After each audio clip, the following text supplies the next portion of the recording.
બનાવી છે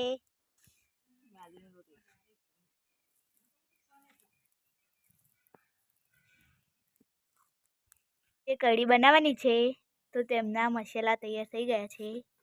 આ છે ડુંગળી, આ લસણ ના ટીકેલો મરચો આખો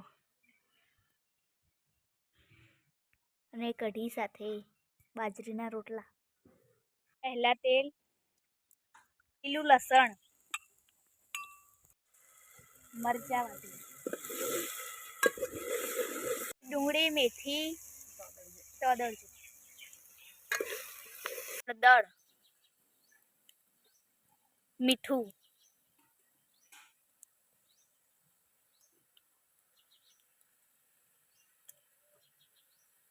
છાશ અને બાજરીનો લોટ।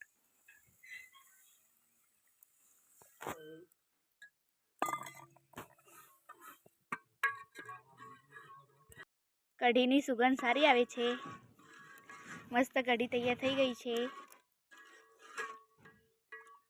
રોટલા અને કઢી તૈયાર થઈ ગઈ છે। બધા જમવા બેસી ગયા છે।